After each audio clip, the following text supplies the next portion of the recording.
Hey guys, welcome back to Tales of the Dark. Okay, we're going to talk about a little bit of history, okay, on this channel. I know we talk about different spooky things and we do readings, different topics, okay? I try to do things outside the box for you guys to kind of get a deeper look. Scary stories, scary topics, or even history that could be kind of illuminating, educational, and also kind of creepy, right? Or some things, or some situations to think about, right, as we navigate through this world. All right, tonight we're going to be talking about a deadly tale of sibling rivalry, okay? We're going to go back in time to ancient Egypt, okay? We're going to talk about Cleopatra, okay? And her 4 siblings, okay? Her 2 sisters, Bernice the 4th, Arsinoe the 4th. We're going to talk about her 2 younger brothers, okay? Ptolemy the 14th, okay? And Ptolemy the 13th, along with Cleopatra's mother and Cleopatra's father, okay? Okay, so you might think, why are we even talking about this, right? Well, truth is, you know how they say blood is thicker than water? Okay, so navigating through this world and also throughout history, imagine growing up in a family that was okay with cutting you off completely, right? Growing up in a family where, traditions were completely different. Knowledge was passed down to you. You had to rule an empire, and also secrets, right? Secrets about different things, different orders, and things to that nature. I think the creepier part about this whole scenario is the fact that nobody was safe here. Nobody was. You know how they say heavy is the one that wears the crown, right? Or heavy is the head that wears the crown. You're always going to have someone trying to come for your spot, right?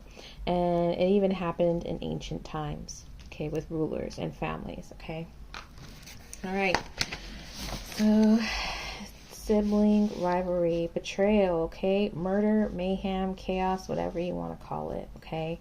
And the Ptolemy family dynasty in Egypt, right? All right, so our story kind of takes place in Egypt with Cleopatra's father, okay? Ptolemy the 12th. He was having a hard time ruling Egypt, which he inherited that part of the world through Alexander the Great. One of Alexander the Great's generals was ruling Egypt at the time, and going from a general to somebody who was ruling a foreign land, a foreign country, can be challenging, right? I think the pressure was very hard, and the Ptolemy family grew up, or he was raising his kids who weren't from the same mother in Egypt, even though they were Greek and Macedonian. So he was having problems maintaining certain things for the Egyptian empire. So what happens is he leaves. He gets kind of pushed out by the Egyptian nobles because he didn't have answers for every single problem that they had, and they were at odds with him. So he didn't feel safe, or he felt like something was up. So he left Egypt, and he left Egypt to go to Rome. To get help from the Romans, right? And in the meantime, he takes Cleopatra with him. Like, none of his other kids, but Cleopatra, which is very strange here. Or they say Cleopatra left with him, right? Which to me is kind of a red flag.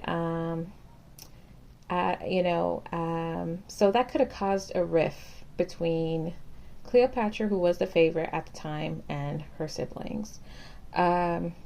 So as they were in Rome, Cleopatra's father was in Rome trying to get help. Cleopatra's mother, Cleopatra the Fifth or the Sixth, and her older sister Bernice the Fourth were left to rule Egypt on their own. And they basically were cleaning up Cleopatra's father's mess and trying to rule Egypt. A year goes by, and they haven't heard from Cleopatra's father at all. And time goes by, and Bernice starts getting upset and probably in confrontations with Cleopatra the Fifth, her mother, and gets really annoyed. And they say that she did away with her. A lot of people say through poison, sadly, right? Which is creepy enough, right? So Bernice decides to take the throne and was sitting in a chair that was meant for pharaohs, not necessarily a male bloodline, not so much a female bloodline, but she was the first Ptolemaic of her family to sit in that chair and rule Egypt, right? One of the first, first pharaoh of the Ptolemaic family, okay? She starts doing all this good stuff for Egypt. Like, she just pretty much, came to slay. She was knocking down some stuff her father did. She was cleaning up Egypt. She was ruling with an iron fist here. And her main goal wasn't to go after her siblings. Her siblings kind of sat in the background, and they didn't maybe they were informed about what was going on, but they kind of just were in the background this whole time. And for a year, Cleopatra was with her father in Rome, right? And so the nobles pretty much were pushing Bernice to get married. So she does get married, but she ends up hanging the guy because she got annoyed of him. And then she remarries again, but then she makes her second husband like her general, or no man was above her. So like, he wasn't really king, but he was like, she made him like her first general. In the meantime, Cleopatra and her father come back from Rome, and he comes back with pretty much all of Rome. He got the okay from Julius Caesar and a few other generals. He comes back with an army, and he's pissed. And in the meantime, the siblings are all watching this, and they're all in the background. And he brings back with him Cleopatra, who is watching all of this go down. And he could have learned the news of, Cleopatra the Fifth being dead, which could be like one of his wives or baby mamas, whatever. So anyways, he's just heated and he's upset. And he literally he had the Romans arrest his first daughter, and he beheads her, and she's gone. And in the meantime, Cleopatra is watching all this go down. Her siblings are also watching this go down. None of them are stepping in. None of them are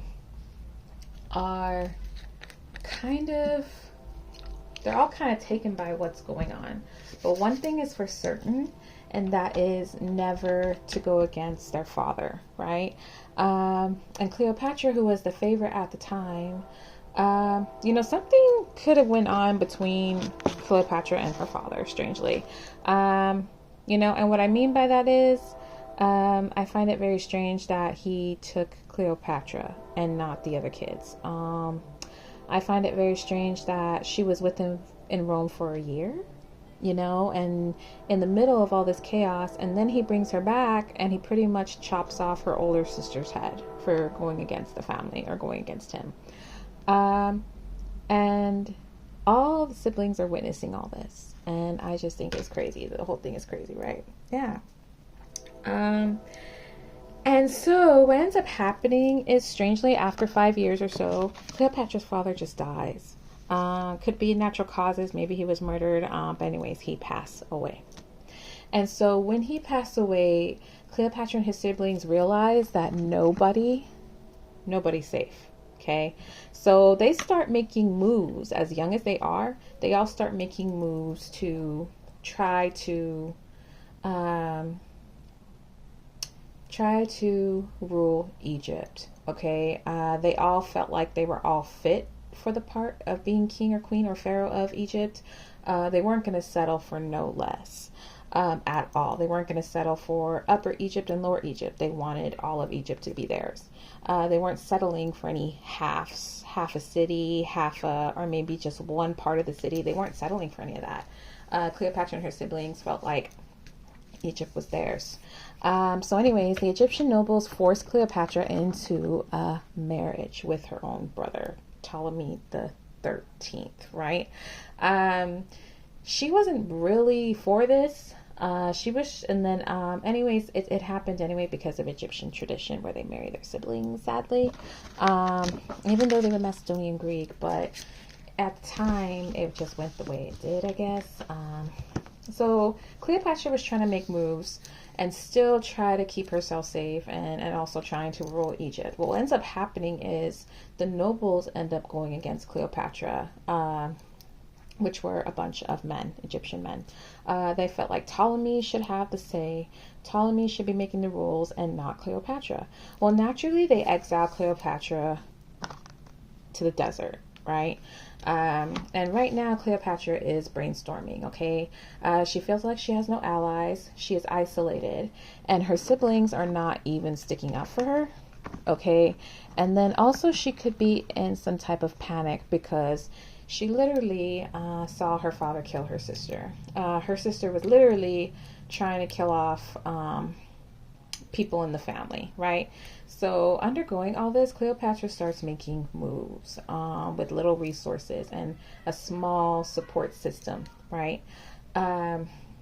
Which is insane. Can you imagine being in that position, right?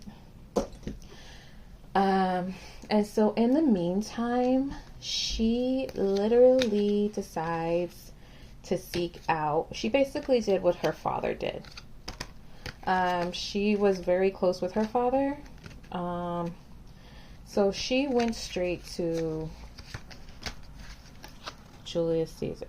Okay. Somebody who knew politics, someone who was more educated at the time in the Mediterranean world than she was. Someone who could talk and navigate and also negotiate. Okay. This is what she decided to do. Because she was isolated, she didn't have allies, and also she could have also feared of her siblings trying to kill her off, right? And so she goes to Caesar and she enters into a romantic relationship with an older man. Some people say that, she did this out of survival. Other people say that she really had no choice, because everything and everybody was against her. What was she going to do? And so at 19 or 18 years old, she lays down with Caesar. And she ends up getting pregnant and she has his child, right? Anyway, Caesar restores her power in Egypt.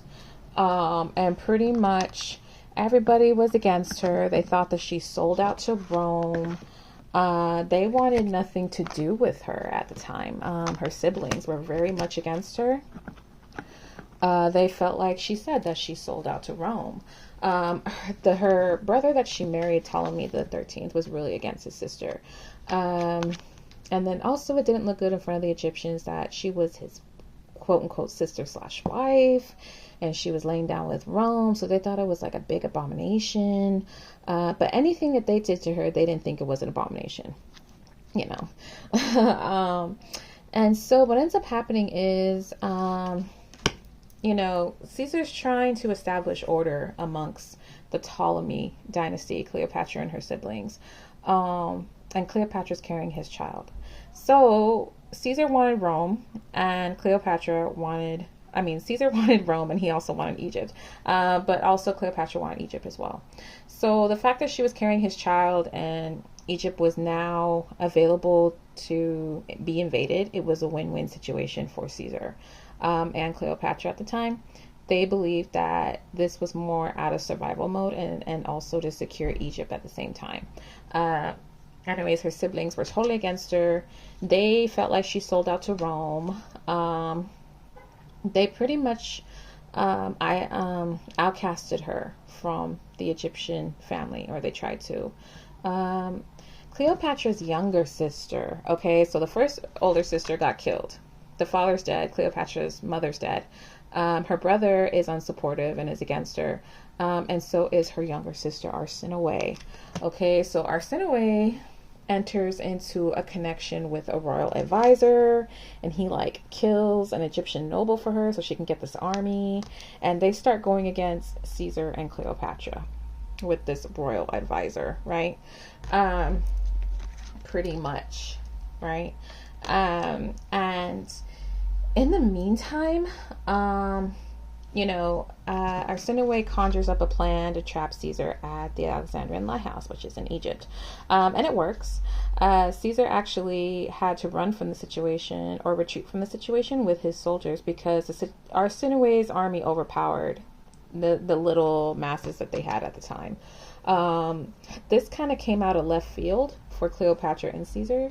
And then, their brother decides to go to Caesar and kind of sell out his sister. So there was a lot of backstabbing going on, and Cleopatra, believe it or not, stayed out all of it as best way she can. But the younger siblings, they were like telling on each other, stabbing each other in the back, trying to kill Caesar, trying to kill Cleopatra, trying to kill each other. And it was completely a mess, right? With their father gone, right? And then also fighting for the throne and fighting for their place in Egypt, right? So anyways, Caesar ends up capturing Arsinoe, okay? Cleopatra's younger sister, who was very much against Cleopatra. And they take her to Rome and they parade her in Rome. I don't know if it's the Colosseum.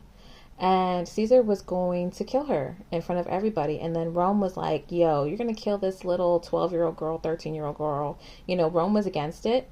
So Caesar pardoned her and they put her in the temple of Artemis, where she was kind of like banished. She was banished from Egypt. She couldn't go to Rome. She couldn't go to Egypt.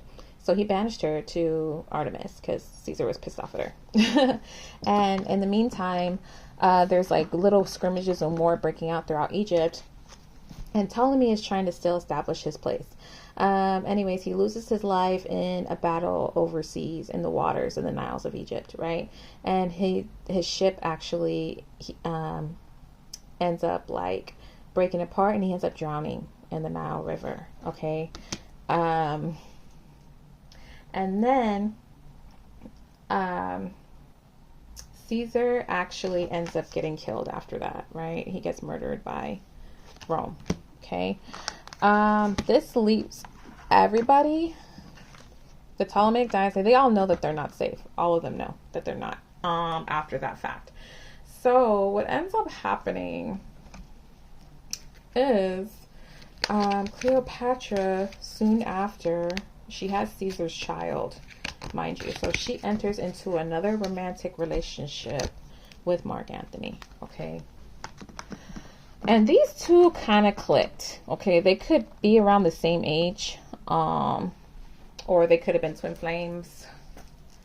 Anyway, or, Cleopatra was making moves, could have been making moves out of survival, sadly. Because her whole family was against her. Her sisters, her brothers, her siblings, Rome. So she tried to secure her place, no matter what was going on, right? Anyway, to make the long story short, so Caesar dies, and they believe it was Cleopatra or Mark Antony, or someone could have set up some type of murderous plot against Arsinoe. So they believe it was Mark Antony who entered the temple of Artemis and killed Arsinoe on the steps. This shocked the Mediterranean and Rome. Not so much Egypt, but this shocked some of the great powers at the time, because temples were literally off limits. It was kind of like taboo, and it was a holy sanctuary. So Cleopatra was naturally seen as a bad light to Rome, even when she was with Caesar, and things to that nature. A lot of people believe it was Cleopatra that did away with her sister, for fear of them still trying to come after her and kill her. And also she learned this tactic through watching her own father with her older sister and her siblings, right? So now there's only two Ptolemaic children left, which is Cleopatra and Ptolemy the 14th, okay? Who wasn't trying to backstab anybody, but I think, as young as he was, he knew that he wasn't safe either, sadly. A lot of people say that he was poisoned or killed off by Caesar or by a Roman, by some of the Romans or those that supported Caesar. So Caesarion, Cleopatra's son and Caesar's son, can rule, believe it or not. And so, with that being said, Cleopatra's the last sibling standing with Mark Antony. Her whole family pretty much is gone, wiped out, sadly, right? Moral of the story, can't trust nobody, right? Family or friends, you can't trust them. And so time goes on and Mark Antony perishes, right? Or commits suicide, one of those two.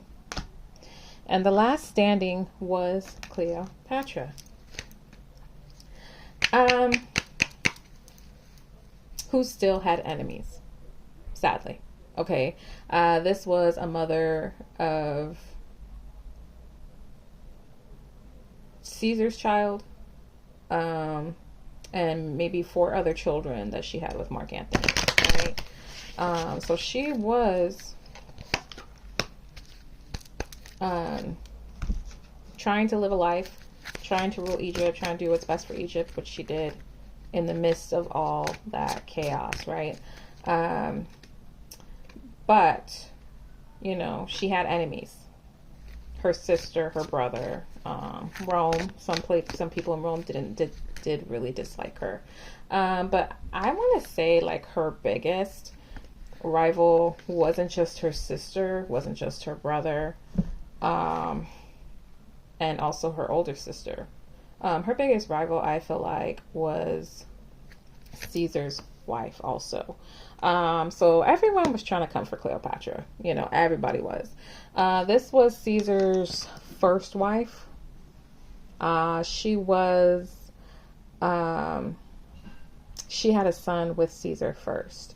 So I believe when word got around that Caesar was going around with Cleopatra, it was an issue, right? It really was. And so,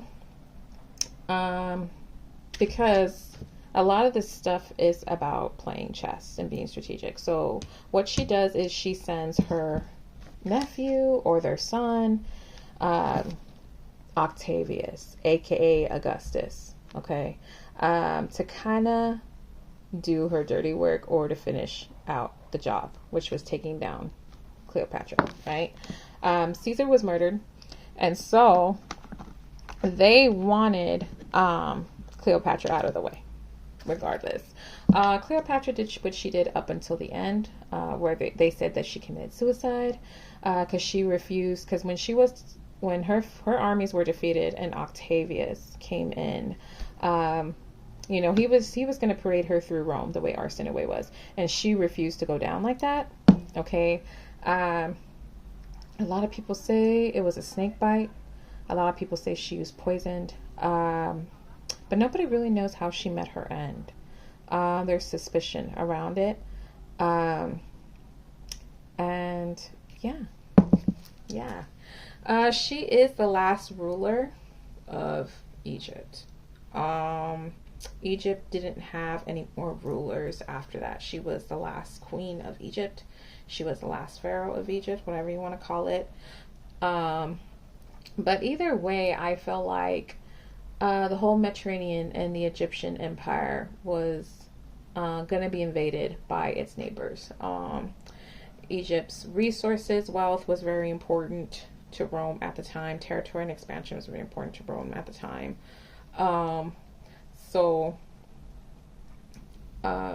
With that being said, What do you guys think? What do you guys think? Um, it's a very cautionary tale. You know, it teaches you to not sleep on your siblings. Sometimes sibling rivalry can get out of hand, right?